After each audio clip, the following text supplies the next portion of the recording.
கிறிஸ்துவில் மிகவும் பிரியமானவர்களே, ஆண்டவராகிய இயேசு கிறிஸ்துவின் விலையேறப்பட்ட நாமத்தில் கிருபையும் சமாதானமும் உங்களுக்கு உண்டாவதாக. இந்த பதிவில் நம்ம எதை குறித்து தியானிக்க போகிறோம் என்றால், லேர்ன் ஃப்ரம் ஜீசஸ், இயேசுவின் இடத்தில் கற்றுக்கொள்ளுங்கள் என்ற ஒரு தலைப்பின் கீழே கர்த்தருடைய வார்த்தைகளை உங்களோடு கூட நான் பகிர்ந்து கொள்ள விரும்புகிறேன். அதற்கு ஆதாரமாக நான் தெரிந்து கொண்ட வேத பகுதி மத்தேயு 11ஆம் அதிகாரம் 28ஆம் வசனத்திலிருந்து 30ஆம் வசனம் வரைக்கும். வருத்தப்பட்டு பாரம் சுமக்கிறவர்களே, நீங்கள் எல்லாரும் என்னிடத்தில் வாருங்கள், நான் உங்களுக்கு இளைப்பாறுதல் தருவேன். நான் சாந்தமும் மனத்தாழ்மையா இருக்கிறேன். என் நுகத்தை உங்கள் மேல் ஏற்றிக்கொண்டு என்னிடத்துல கற்றுக்கொள்ளுங்கள், அப்பொழுது உங்கள் ஆத்துமாக்களுக்கு இளைப்பாறுதல் கிடைக்கும். என் நுகம் மெதுவாயும் என் சுமை லகுவாயும் இருக்கிறது என்றார். அருமையானவர்களே, ஆண்டவராகிய இயேசு கிறிஸ்து அழைப்பு கொடுக்கிறார். வருத்தப்பட்டு பாரம் சுமக்கிறவர்களே, நீங்கள் எல்லாரும் என்னிடத்துல வாருங்கள் என்று சொல்லுகிறார்.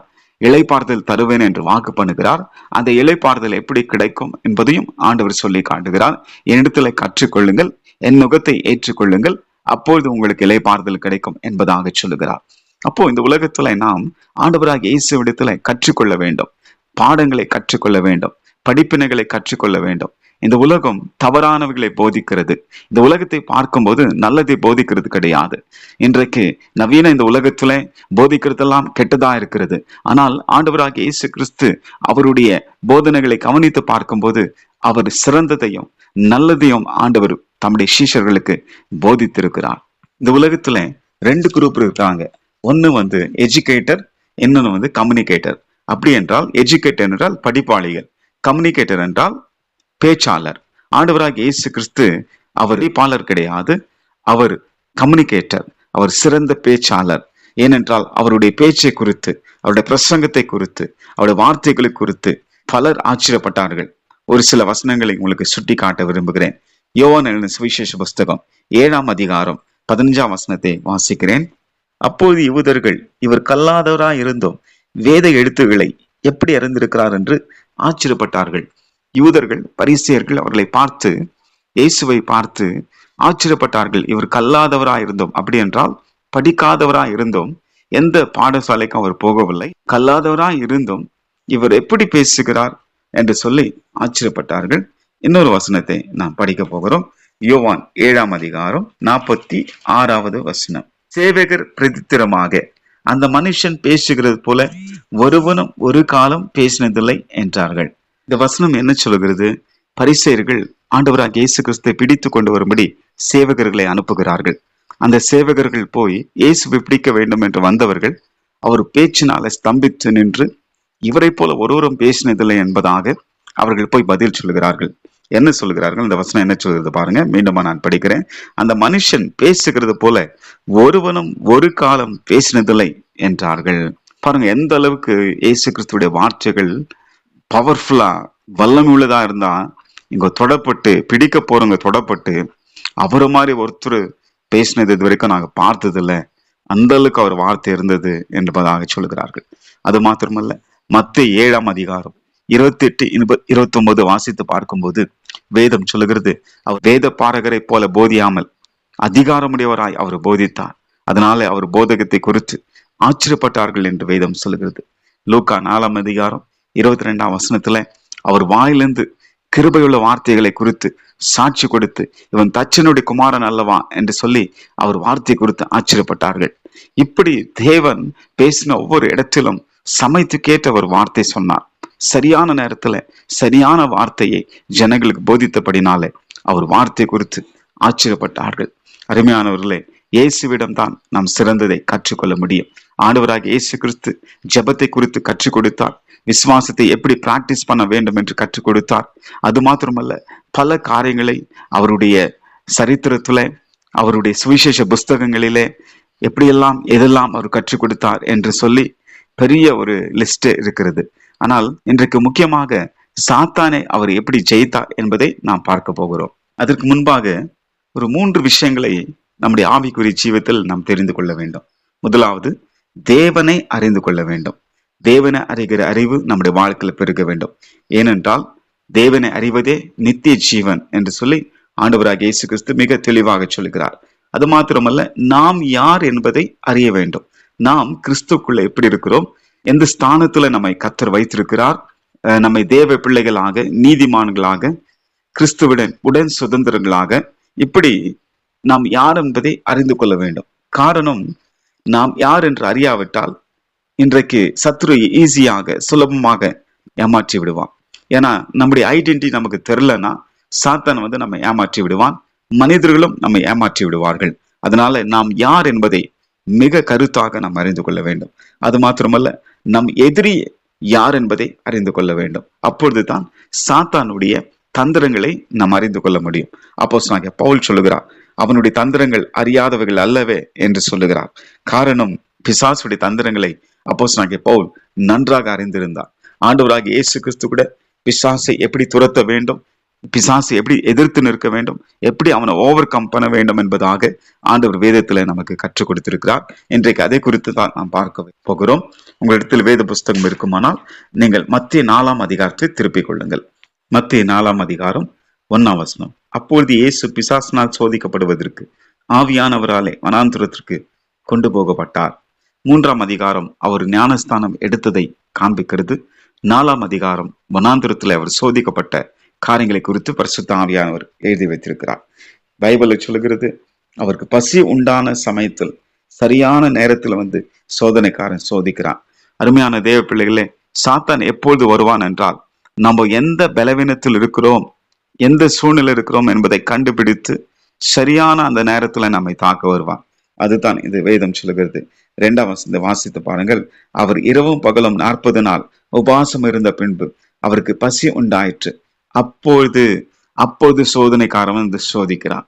பாருங்க, ஆண்டவராகிய இயேசு கிறிஸ்து 40 நாட்கள் அவர் உபவாசம் இருந்தார். முதல் நாளிலோ இல்லது மத்தியிலோ அவன் வரவில்லை. சரியான நேரத்துல சாத்தான் இயேசுவை சோதிக்கிறான். அவருக்கு பசி உண்டான சமயத்துல அவன் என்ன சொல்லுகிறான்? 3ஆம் வசனம். அப்பொழுது சோதனைக்காரன் அவரிடத்துல நீ தேவனுடைய குமாரனே ஆனால் இந்த கல்லுகள் அப்பங்களாகும்படி சொல்லும் என்றான். அருமையானவர்களே, ஆண்டவராகிய இயேசு கிறிஸ்து அவருடைய தெய்வீக தன்மையை இவன் சந்தேகத்தில் எழுப்பவில்லை. மாறாக அந்த தெய்வீக தன்மையை ப்ரூவ் பண்ணி காட்டு, நீ நிரூபிச்சு காட்டு என்பதாக சொல்லுகிறான். நீ உண்மையிலே தேவனுடைய குமாரனே ஆனால் நீ நிரூபிச்சு காட்டு, ஒரு அற்புதத்தை செய்து நிரூபிச்சு காட்டு என்று சொல்லுகிறான். ஆனால் ஆண்டவராகிய இயேசு கிறிஸ்து அதை செய்யவில்லை. அவருக்குள் தெய்வீக தன்மை இருந்தது என்பது அவருக்கு நன்றாக தெரியும். தான் தேவகுமாரன் என்பது நன்றாக தெரியும். அதற்கு முன்பாகத்தான் பரலோகத்திலிருந்து ஒரு அங்கீகாரம் உண்டாயிடுச்சு. வானத்திலிருந்து ஒரு சத்தம் புறப்பட்டு வந்தது, இவர் என்னுடைய நேசகுமாரன், இவரில் பிரியமா இருக்கிறேன் என்று. அந்த பரலோகத்தின் ஒப்பீனியன், அந்த பரலோகத்தின் அபிப்பிராயம் அவருக்கு இருந்தது. பரலோகமே என்னை கனப்படுத்தியிருக்கிறது, பரலோகமே எனக்கு அறிவித்திருக்கிறது நான் தேவகுமாரன் என்று. ஆனால் சாத்தான் சொல்லுகிறான், இல்ல, நீ தேவனுடைய குமாரனே ஆனால் இந்த கல்லுகள் அப்பங்கள் ஆகும்படி சொல்லும். பாருங்க, எவ்வளவு பெரிய ஒரு சோதனை. அதாவது நம்முடைய வாழ்க்கையில நம்ம எந்த சூழ்நிலை இருக்கிறோம், வறுமையிலும் கஷ்டத்திலும் கண்ணீரிலும் இருக்கிற சமயத்துல நீ உண்மையிலே தேவனுடைய பிள்ளைதானா சந்தேகத்தை கொண்டு இப்போது உனக்கு அற்புதம் நடக்கலையே, உனக்கு அதிசயம் நடக்கலையே, நீ தேவனுடைய பிள்ளை இல்லை, தேவனுடைய பிள்ளையானால் உனக்கு அதிசயம் நடந்திருக்குமே அப்படி என்பதாக நம்முடைய வாழ்க்கை கூட சாத்தான் சோதிப்பான். இயேசு கிறிஸ்துடைய வாழ்க்கையில கூட அப்படிதான் சோதித்தான். நீ தேவனுடைய குமாரனே ஆனால் ஒரு அற்புதத்தை செய்து காட்டு, நிரூபிச்சு காட்டு அப்படி சொல்லுகிறான். ஆண்டவராக இயேசு கிறிஸ்து, நல்லா கவனிங்க, செய்வதற்கு அவருக்கு என்ன வல்லமை இல்லையா? நிச்சயமா இருந்திருக்கும். ஆனால் அவர் செய்யவில்லை. காரணம், வார்த்தை கொண்டு அவர் சாத்தானை வீழ்த்தினார். வேதத்துல உபாகமம் 8ஆம் அதிகாரத்தில் இருக்கிற ஒரு வசனத்தை ஆண்டவர் மேற்கோள் காட்டினார். அவர் பிரதித்திரமாக 4ஆம் வசனம், மனுஷன் அப்பத்தினால் மாத்திரமல்ல தேவனுடைய வாயிலிருந்து புறப்படுகிற ஒவ்வொரு வார்த்தையினாலும் பிழைப்பான் என்று எழுதியிருந்ததே என்றார். அருமையானவர்களே, ஆண்டவர் முதலும் முடிவுமாக தேவனுடைய வார்த்தையே சார்ந்து கொண்டிருந்தார். எந்த பிலாசபியோ தத்துவங்களையோ வெளிப்பாடுகளையோ தன் அறிவையோ தன் திறமையோ தன் தாளந்துகளையோ அவர் சார்ந்து கொள்ளவில்லை. வேத வசனங்களை கையில் எடுத்தார். பழையற்பாடு வேத வசனங்களை கையில் எடுத்து இப்படி எழுதியிருக்கிறதே என்று சொல்லி ஆண்டவர் சாத்தானை முறியடித்தார். அடுத்த சோதனை பாருங்க, 5ஆம் வசனம். அப்பொழுது பிசாசு அவரை பரிசுத்த நகரத்திற்கு கொண்டு போய் தேவாலயத்து உப்பரிகையின் மேல் அவரை நிறுத்தி, நீ தேவனுடைய குமாரனையானால் தாழ குதியும், ஏனெனில் தம்முடைய தூதர்களுக்கு உம்மை குறித்து கட்டளையிடுவார், உமது பாதம் கல்லில் இடராதபடிக்கு அவர்கள் உம்மை கைகளில் ஏந்தி கொண்டு போவார்கள் என்பதாய் எழுதியிருக்கிறது என்று சொன்னார். அருமையானவர்களே, இவன் பாருங்க, ஆண்டவர் வார்த்தை எடுத்த உடனே இவனும் அதே ஸ்டைல்ல போறான். ஆண்டவராகிய இயேசு கிறிஸ்து எந்த ஒரு முறையில சாத்தானை முறியடித்தாரோ அந்த முறையை இவன் ஃபாலோ பண்ணி அந்த முறையை பயன்படுத்தி இயேசுவை தாக்கலாம் என்று சொல்ல வருகிறான். என்ன சொல்றான்? ஆண்டவரே, மேல இருந்து நீங்க குதிங்க, குதிச்சீங்கன்னா உங்களுடைய பாதம் கல்லில் இடராதபடி தூதர்கள் கைகளில் ஏந்தி கொண்டு போவார்கள் என்பதா எழுதியிருக்கிறது என்று சொன்ன உடனே பாருங்க, இந்த இந்த காரியத்தை கேட்ட உடனே நமக்கு என்ன தோன்றிருக்கும்? கரெக்டா தான் இருக்கு, இந்த வசனம் எல்லாம் கரெக்டா தான் இருக்கு, அவன் சொல்றது கரெக்டா தான் இருக்கு என்பதாக நமக்கு தோன்றும். ஆனால் ஆண்டவர் அவன் தந்திரத்தை கண்டுபிடிச்சு விட்டார். ஆண்டவர் அதுக்கு என்ன பதில் சொன்னார் பாருங்க. அப்பவும் வசனத்தை தான் சொல்றார். அதற்கு இயேசு, உன் தேவனாகிய கர்த்தரை பரீட்சை பாராதிருப்பாயாக என்றும் எழுதியிருக்கிறது என்றார். என்றும் என்றால் இங்கிலீஷ் ரொம்ப அழகா இருக்கும். இட் இஸ் ஆல்சோ ரிட்டன் அப்படின்னு என்றார். இவனுக்கு சாத்தான் பாருங்க, இந்த வசனத்தை சொல்லும் போது நமக்கு எல்லாருக்கும் தெரியும், சாத்தானுக்கு வசனம் தெரியும். அதாவது சத்துருக்கு வசனங்கள் நன்றாக தெரியும். ஆனா கான்டெக்ஸ்ட் தெரியாது அவனுக்கு. கான்டெக்ஸ்ட் என்றால் எந்த சூழ்நிலையில எந்த வசனம் சொல்லப்பட்டிருக்கிறது என்பது சத்துருக்கு ஒன்றுமே தெரியாது.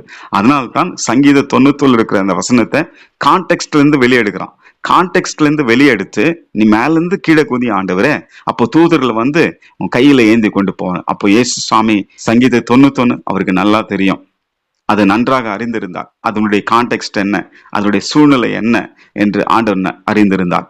அதனால்தான் அவர் அவனுடைய தந்திரத்தை கண்டுபிடிச்சு, உன் தேவனாய் கர்த்தரை பரீட்சை பாராதிருப்பாயாக என்றும் எழுதியிருக்கிறதே.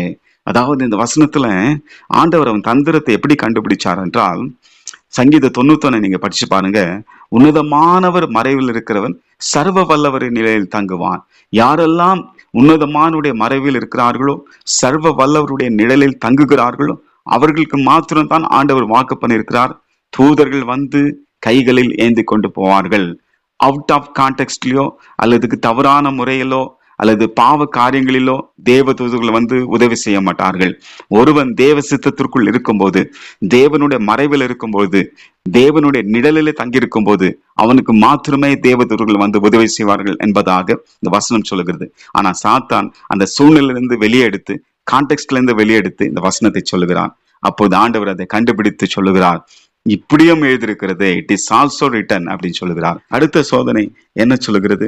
மறுபடியும் பிசாசு, 8ஆம் வசனம், மறுபடியும் பிசாசு அவரை மிகவும் உயர்ந்த மலையின் மேல் கொண்டு போய் உலகத்தின் சகல ராஜ்யங்களையும் அவைகளின் மகிமையும் அவருக்கு காண்பித்து, நீ சாஷ்டாங்கமாய் விழுந்து என்னை பணிந்து கொண்டார், இவைகளெல்லாம் உமக்கு தருவேன் என்று சொன்னார். இங்க நல்லா கவனிங்க.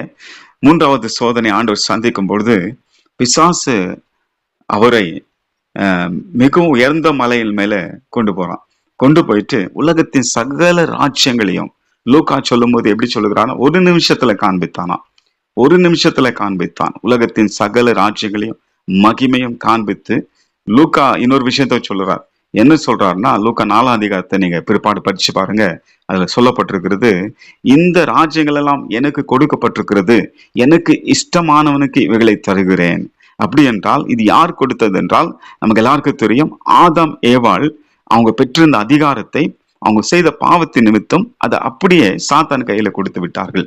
அதை தான் அவன் சொல்லி காட்டுறான், இவைகள் எனக்கு ஒப்பு கொடுக்கப்பட்டிருக்கிறது, எனக்கு இஷ்டமானவைகளுக்கு இவைகளை தருகிறேன் என்று. அருமையானவர்களே, உலகத்தின் ராஜ்யங்களை ஒரு நிமிஷத்துல காட்டுறான், அந்த மகிமை காட்டுறான். அப்போ ஆண்டவர் அதனால கவர்ந்து இழுக்கப்படவில்லை.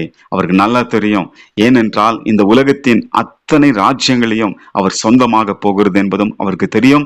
அது மாத்திரமல்ல, ஆண்டவர் இந்த உலகத்துல வரும்போது சாத்தான் கையில இருக்கிற அந்த ராஜ்யத்தையும் அதிகாரத்தையும் துரைந்தனங்களையும் சிலுவையின் மூலமாக உரிந்து கொண்டு சிலுவையில வெற்றி பெற்று அதன் மூலமா தான் அந்த அதிகாரத்தை பெற வேண்டும் என்பது தேவனுடைய சித்தமா இருந்தது. இவன் குறுக்கு வழியை காட்டுகிறான். குறுக்கு வழியில நீங்க ஒரே முறை என்ன பணிச்சுக்குங்க ஆண்டவரே, காலில் விழுந்துருங்க, ஒரே முறை காலில் விழுந்துட்டான், இதெல்லாம் கொடுத்துறான் அப்படி சொல்றான். உடனே ஆண்டவர் என்ன சொல்றாரு பாருங்க, அப்பாலே போ சாத்தானே, உன் தேவனாகிய கர்த்தரை பணிந்து கொண்டு அவர் ஒருவருக்கே ஆராதனை செய்வாயாக எழுதியிருக்கிறதே என்று சொல்லி ஆண்டவர் சொல்கிறார். ஆண்டவர் என்ன சொல்றாரு பாருங்க, அப்பொழுது இயேசு, அப்பாலே போ சாத்தானே, உன் தேவனாகிய கர்த்தரை பணிந்து கொண்டு அவர் ஒருவருக்கே ஆராதனை செய்வாயாக என்று எழுதியிருக்கிறதே என்றார். ஆண்டவர் திரும்ப திரும்ப சாத்தானை ஜெயித்த ஒரே ஒரு வெப்பன், ஒரே ஒரு ஆயுதம் எது என்றால் தேவனுடைய வார்த்தை மாத்திரமே. ஆண்டவர் தன்னுடைய முறைமை ஸ்ட்ராட்டஜியை, தன்னுடைய முறையை அவர் மாற்றிக்கொள்ளவில்லை, மெத்தடை மாற்றிக்கொள்ளவில்லை. இப்படி சொன்னா சாத்தான் ஜெயிப்பானா, இல்லை இப்படி சொன்னா சாத்தானை முறியடிக்கலாமா என்று மாற்றிக்கொள்ளவில்லை. கடைசி வரைக்கும் வார்த்தை வார்த்தை வார்த்தை, எழுதியிருக்கிறதே எழுதியிருக்கிறதே எழுதியிருக்கிறதே என்று சொல்லி கடைசி வரைக்கும் தேவனுடைய வார்த்தை கொண்டே சாத்தானை முறியடித்தார். இன்றைக்கும் அருமையானவர்களே, ஆண்டவராகிய இயேசுவிடத்தில் நாம் கற்றுக்கொள்வோம். சாத்தானை முறியடிப்பதற்கு, சாத்தானை ஜெயிப்பதற்கு, அவனை வீழ்த்துவதற்கு ஆண்டவர் நம் கையில பவர்ஃபுல் வெப்பனை கர்த்தர் கொடுத்திருக்கிறார். வல்லமுள்ள ஒரு ஆயுதத்தை கர்த்தர் கொடுத்திருக்கிறார். அதுதான் வேத வசனம். அந்த வேத வசனத்தை வைத்துக் கொண்டு சத்துருவை நம்மால ஈஸியாக முறியடிக்க முடியும். பைபிள்ல வேதம் சொல்லுகிறது, இந்த சத்தத்தை அவன் கேட்ட உடனே அப்படி அவன் புறப்பட்டு போய்விட்டான். அருமையானவர்களே, இப்படி ஆண்டவராகிய இயேசு கிறிஸ்து பல காரியங்களை அவர் போதித்திருக்கிறார். அவரிடத்துல கற்றுக்கொள்வோம். தொடர்ந்து 4 சுவிசேஷங்களை நீங்கள் படியுங்கள். அநேக காரியங்களை நீங்கள் ஏசாமியிடம் கற்றுக்கொள்ள முடியும். ஒரு உதாரணமாக உங்களுக்கு நான் காட்டினேன். தொடர்ந்து 4 சுவிசேஷங்களை நீங்கள் வாசித்து அதில் உள்ள சத்தியங்களை அறிந்து கொள்ளுங்கள். கர்த்தர் இந்த வார்த்தைகளை கொண்டு உங்களை பலப்படுத்துவாராக. God bless you.